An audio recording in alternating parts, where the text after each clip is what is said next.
ఎవన్యాస్ greater వరంగల్లోని ప్రభుత్వ పాఠశాలల యొక్క ప్రత్యేకతలు, కల్పించే సౌకర్యాలు, అందించే సౌలభ్యాలపై అవగాహన కల్పించే కార్యక్రమం నిర్వహించారు. ప్రభుత్వ పాఠశాలలో అందుబాటులో ఉన్న ఆధునిక సౌకర్యాలు, డిజిటల్ విద్య, పోషకాహారం, నాణ్యమైన బోధన గురించి వివరించి కార్పొరేట్ పాఠశాలల కోసం అనవసరంగా ఆర్థిక భారం మోసుకోవద్దని తల్లిదండ్రులకు సూచించారు. వరంగల్లోని ఎల్బీ నగర్లోని మాసూం ఆలీ ప్రభుత్వ పాఠశాలలో ప్రభుత్వ పాఠశాలలపై అవగాహన కార్యక్రమం సందర్భంగా ఉపాధ్యాయులు కమలాకర్ మాట్లాడుతూ ప్రభుత్వ పాఠశాలల్లో విద్యార్థులకు నాణ్యమైన విద్యతో పాటు పోషకాహారం, క్రమశిక్షణ, మెరుగైన బోధన అందిస్తున్నామని తెలిపారు. కార్పొరేట్ పాఠశాలలతో పోటీ పడే క్రమంలో తల్లిదండ్రులు అనవసరంగా ఆర్థికంగా నష్టపోవద్దని సూచించారు. అనంతరం పాఠశాల ఇన్ఛార్జ్ కనకయ్య మాట్లాడుతూ ప్రభుత్వ పాఠశాలల్లో అమలు చేస్తున్న డిజిటల్ బోధన విద్యార్థుల అభ్యాసాన్ని మరింత సులభతరం చేస్తోందని తెలిపారు. ప్రతి అంశాన్ని సాంకేతిక పరిజ్ఞానంతో విద్యార్థులకు అర్థమయ్యేలా రూపొందించామని, ఈ తరహా డిజిటల్ బోధన సౌకర్యాలు, విశాలమైన తరగతి గదులు, క్రీడా ప్రాంగణాలు ప్రభుత్వ పాఠశాలల ప్రత్యేకత అని ఉపాధ్యాయుడు అల్లోజు కిషన్ వివరించారు. ఈ కార్యక్రమంలో ఉపాధ్యాయులు భిక్షపతి, శ్రీధరాచార్యులు, మోహన్, కిషన్, విద్యార్థులు పాల్గొన్నారు.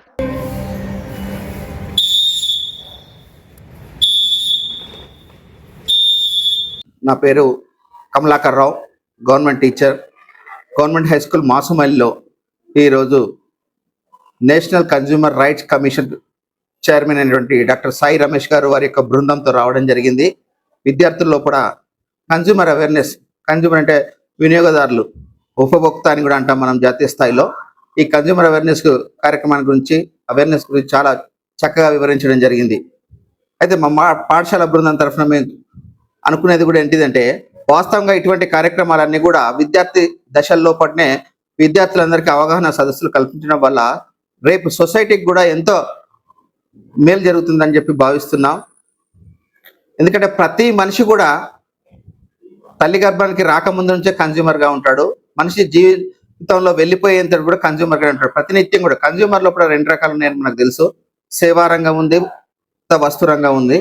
కాబట్టి ప్రతి పాఠశాలలో కూడా ఇటువంటి ఆర్గనైజేషన్ వాళ్ళందరూ కూడా మా యొక్క ఉన్నతాధికారుల అనుమతితో ప్రతి పాఠశాలకు వెళ్ళి విద్యార్థుల దశ నుంచే వారికి వినియోగదారుల మీద అవగాహన సదస్సులు కానీ, కార్యక్రమాలు కానీ, వాటి చట్టాల గురించి కానీ కల్పించడం వల్ల రేపు సమాజంలో కూడా కొంత అవినీతి దూరం చేయడానికి, తర్వాత విద్యార్థుల లోపల అవగాహన కలిగి సమాజంలో కూడా అవగాహన కల్పించేటువంటి వారుగా ఎదిగే అవకాశాలు చాలా ఉంటాయి. ఇక ముఖ్యంగా మా ప్రభుత్వ పాఠశాల గురించి చెప్పాలంటే, ఈ రోజు ఈ ప్రభుత్వ పాఠశాలలో ఉన్నటువంటి సౌకర్యాలు నా భూతో నా భవిష్యత్ అనే విధంగా ఉన్నాయి. ఎందుకంటే ఈ సంవత్సరమే ప్రభుత్వం ప్రతిష్టాత్మకంగా చేపట్టినటువంటి ప్రభుత్వ పాఠశాలలో అల్పాహార పథకం అని పెట్టింది.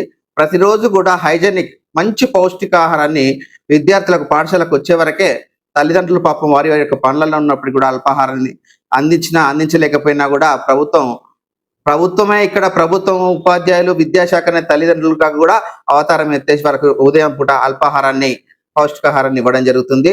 దాని తర్వాత ఆల్టర్నేట్ డే వాళ్ళకు మంచి మిల్క్ ఇవ్వడం జరుగుతుంది, పాలన ఇస్తున్నాము. ఆల్టర్నేట్ డే రాగి జావా అని చెప్పి పిల్లల లోపల, ఈ ఎదిగే పిల్లల లోపల రక్తహీనత కానీ ఇతర జబ్బులు రాకుండా వాటికి కావాల్సినటువంటి రాగి జావాని ఇవ్వడం జరుగుతుంది. మధ్యాహ్నం అయితే బ్రహ్మాండమైనటువంటి హైజీనిక్ కండిషన్లో ఉన్నటువంటి ఈ ఆహారాన్ని, వేడివేడి ఆహారాన్ని ప్రతిరోజు కూడా రకరకాలైనటువంటి మార్పులు చేర్పులు తీసుకొస్తూ పిల్లలందరికీ కూడా ఇస్తున్నారు. ఎక్కడ కూడా వాస్తవంగా చూస్తే ఎవరింట్లో కూడా ఇంత మంచి ఆహారాన్ని పొందే పరిస్థితులు నిత్యం ఉండకపోవచ్చు. కాబట్టి ఇవి దీంతో పాటు ప్రతి ఒక్కరికి కూడా నోట్బుక్స్, క్వాలిటీ చాలా నాణ్యమైనటువంటి రంగురంగులతో కూడినటువంటి టెక్స్ట్ బుక్స్ని ఇవ్వడం జరుగుతుంది. 2 జతల యూనిఫామ్స్ను ప్రతి సంవత్సరం ఇవ్వడం జరుగుతుంది. తర్వాత అందరికీ చాలా ముఖ్యంగా సమాజానికి కూడా తెలియవలసిన ఏంటంటే, ప్రభుత్వ పాఠశాలల్లో ఇంటరాక్టివ్ ప్యానల్స్ అని చెప్పి IFPI ప్యానల్స్ను పెద్ద స్థాయిలో వాల్ టీవీస్లో ఉండి దాంట్లో కూడా డిజిటల్ విధానంలో కూడా బోధన జరుగుతుంది. అంటే టోటల్గా చూస్తే అతి క్వాలిటీ, నాణ్యమైనటువంటి విద్య ఎక్కడ దొరుకుతుంది అంటే ప్రభుత్వ పాఠశాలలో మాత్రమే దొరుకుతుంది. దీంతో పాటు వాళ్ళ యొక్క మానసిక వికాసాని కోసం కూడా, శారీరక వికాసం కోసం కూడా మా ప్రభుత్వ పాఠశాలలో క్రీడా ఉపాధ్యాయులు ఉండడం జరుగుతుంది. క్రీడా సామాగ్రిని కూడా ఇస్తుంది. అంటే ఇది లేదు అది ఉంది అనుకుంటా అన్ని స్థాయిలలో కూడా ఒక్కొక్క పిల్లవాడి మీద లక్షలాది రూపాయలు వెచ్చించి ప్రభుత్వం కానీ, విద్యాశాఖ కానీ చాలా కేర్ తీసుకొని చేయడం జరుగుతుంది. కాబట్టి విద్యార్థులు కూడా చాలా అదృష్టవంతులు ఏం చేయాలి, ప్రభుత్వ పాఠశాలలో చదువుకునేటువంటి విద్యార్థులు అదృష్టవంతులే, ఇక్కడ నాణ్యమైన విద్యను ఇచ్చేటువంటి ఉన్నత చదువులు చదువుకున్నటువంటి ఉపాధ్యాయులు కూడా ఉన్నారు.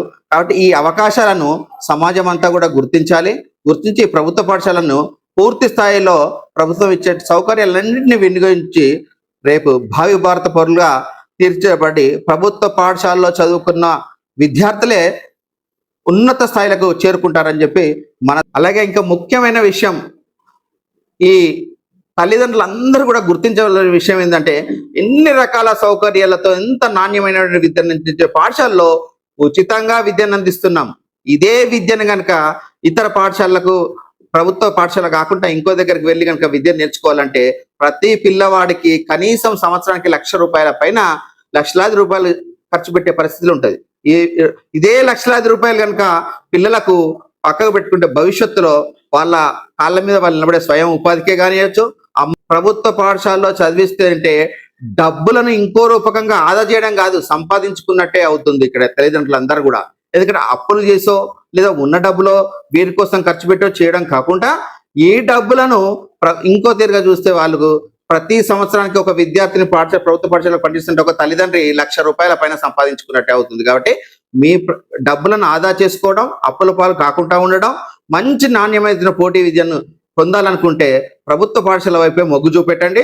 ముఖ్యంగా నేను ఒక ఉపాధ్యాయుని కోరుకునేదంటే, మొదటగా ప్రభుత్వ పాఠశాలకు రండి, వచ్చి ఇక్కడ ఉండే సౌకర్యాలు ఏంటి, ఇక్కడ ఉన్నటువంటి ఉపాధ్యాయుల అర్హతలు ఏంటి, ఇక్కడ మీకు కలిపి ప్రభుత్వం ఇచ్చేటువంటి ఏమేమి సౌలభ్యాలు ఇస్తున్నాయి అవన్నీ తెలుసుకోండి. 1-2 రోజులు తల్లిదండ్రి మీ యొక్క ప్రైవేట్ ఇతర పాఠశాలలో చదువుకునేటువంటి విద్యార్థులను మీ తల్లిదండ్రులందరూ కూడా వచ్చి ఇక్కడ చూసుకోండి. చూసిన తర్వాత మేము చెప్పడం కాదు, మీరే ఇంకో 10 మందికి చెప్పడం జరుగుతుంది.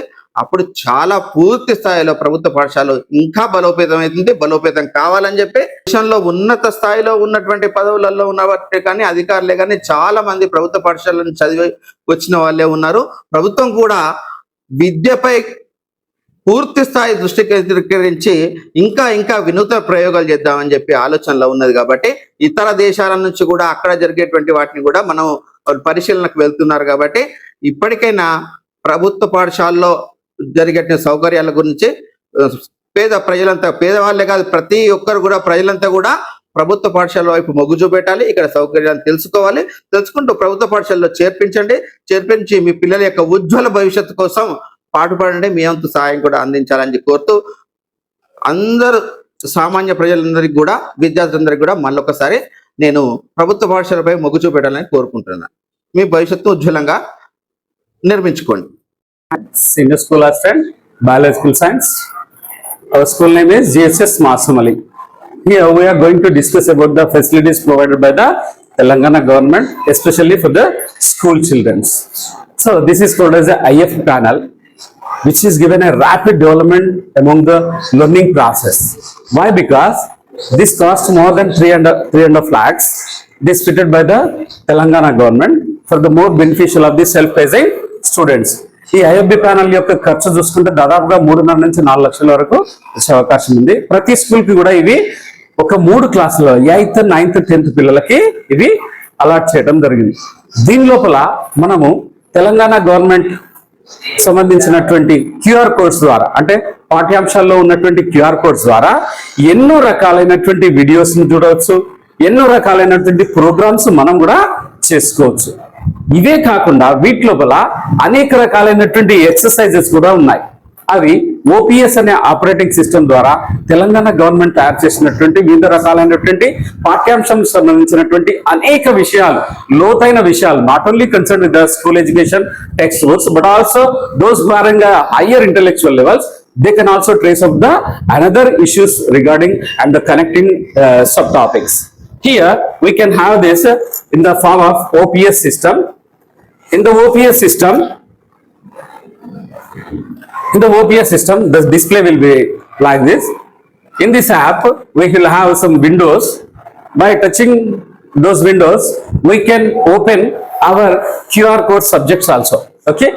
దానికి సంబంధించినటువంటి రెస్పాన్సెస్ కావచ్చు, సెల్ఫ్ లెర్నింగ్ కావచ్చు, హోంవర్క్ ఇష్యూస్ కావచ్చు, డిబేట్ లో పాల్గొనడానికి కావాల్సినటువంటి డిఫరెంట్ టైప్స్ ఆఫ్ టాపిక్స్ కావచ్చు, అసెస్మెంట్ నుంచి మొదలుకొని అన్ని రకాల రిసోర్సెస్ ఈ పాఠ్యాంశాల్లో మనము పొందవచ్చు. ఒక్క నిమిషం చూద్దాం. సంబంధించిన టీచర్ కు ఒక్కొక్క కోడ్ ఇవ్వడం జరుగుతుంది. దీన్ని మనం తెలంగాణ విండోస్ యాప్ లోపల మనం ఎంటర్ అయి మన సబ్జెక్ట్ ను కంపల్సరిగా చూసుకోవచ్చు. ఇది రికార్డెడ్ కూడా ఉంది. మనం చేసినటువంటి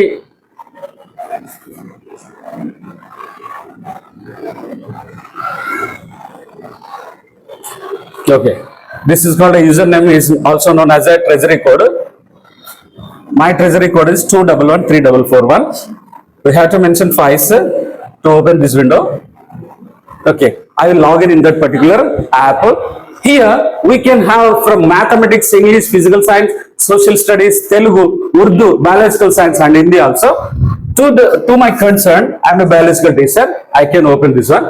So here we can have this class 6th to any. Okay, this is a class 10th programs for biological science. We can have such type of lessons are there, topics are there. Malnutrition disease, light photosynthesis. Here we can have each activity in the form of resources. దీంట్లో మనకు నేర్చుకున్నటువంటి programmes ఎంతవరకు అర్థమైనాయి, ఎప్పటికప్పుడే తెలుసుకోవడానికి ఒక్కొక్క student individual గా response కావడానికి కంపల్సినటువంటి resources దీని లోపల ఉండటం జరిగింది.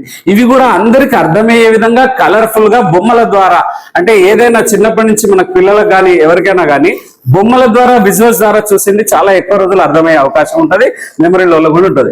అటువంటి బొమ్మల ద్వారా ఎక్స్ప్లెయిన్ చేయడం జరుగుతుంది.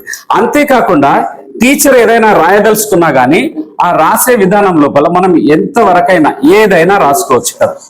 ఫర్ ఎగ్జాంపుల్ ఇది ఫెటిక్ గురించి చెప్తుంది అనుకోండి, మనం దీనికి స్టైలస్ ఉంటుంది, ఆ స్టైలస్ ద్వారా ఫెటిక్ అని ఇట్లా రాసుకోవచ్చు. ఏమైనా ఇంపార్టెంట్ ఉన్నట్టయితే ఇట్లా రాసుకునే అవకాశం కూడా దీని లోపల ఉంటుంది. మజిల్ ఫ్యాటిక్,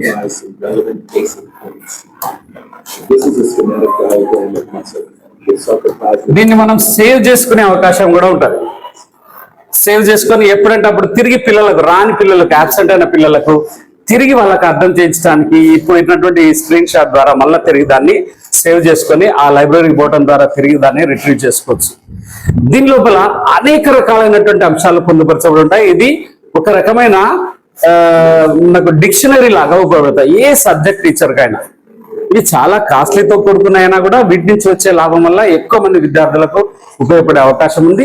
ఇది కేవలం గవర్నమెంట్ పిల్లలకు మాత్రమే కల్పించబడినటువంటి సహాయం. ఇతర ఏ ఇంటర్నేషనల్ స్కూల్లో కానీ ప్రైవేట్ స్కూల్స్ లో కానీ ఏ స్కూల్లో కూడా ఇటువంటి అవకాశము వాళ్ళకు అందించడం లేదు. Miss Sana Fatima, I'm from 10th standard. ఈ స్కూల్లో మంచిగా ఫెసిలిటీస్ ఉన్నాయి. ఇది డిజిటల్ ప్యానల్, దీంట్లో ఓపీఎస్, యూట్యూబ్ అవన్నీ వస్తాయి. ఇంకా మేము మంచిగా స్టడీస్ చేయగలుగుతున్నాం. దీంట్లో అన్ని సబ్జెక్ట్స్ ఉన్నాయి. మేము ఎఫ్ఎన్స్ రాసుకోవడానికి, స్టడీస్ చేయడానికి ఇంకా చాలా ఉన్నాయి. ఇంకా స్లిప్ టెస్ట్ కూడా ఉన్నాయి దీంట్లో, మేము అవి కూడా చేసుకుంటాం. ఇంకా సార్ వాళ్ళు కూడా మంచిగా చెప్తారు అండ్ మాకు మంచిగా అర్థమవుతుంది. మా సార్ వాళ్ళు కూడా మంచిగా చెప్తారు. ఇక్కడ బ్రేక్ఫాస్ట్, లంచ్ అన్ని పెడతారు. Thank you for CM Revanth Reddy గారికి. Thank you. అందరికీ శుభ మధ్యాహ్నం. నా పేరు సుదర్శన్ పాల్. నేను 10వ తరగతి చదువుతున్నాను. ప్రభుత్వ ఉన్నత పాఠశాలలో నేను చదువుతున్నాను. ఈ స్కూల్లో ఎంతో మంచిగా సార్ వాళ్ళు మాకు పాఠాలు చెప్తున్నారు. మంచి ఫెసిలిటీస్ ఉన్నాయి. మంచిగా క్లాసెస్ చెప్తుంటే మాకు మంచిగా అర్థమవుతుంది. ఇంకా పొద్దుగాల టిఫిన్ పెడుతున్నారు, మధ్యాహ్నం లంచ్ పెడుతున్నారు. సార్ వాళ్ళు చెప్పేది మాకు మంచిగా అర్థమవుతుంది. ఇంకా ఫిజికల్ యాక్టివిటీస్ చేపిస్తున్నారు. ఇంకా పీటీ సార్ ఇంకా మాకు గేమ్స్ ఆడిపిస్తున్నారు. క్రమశిక్షణతో పాటు మాకు పాటలు చెప్తున్నారు. సార్ వాళ్ళందరికీ థ్యాంక్ యూ.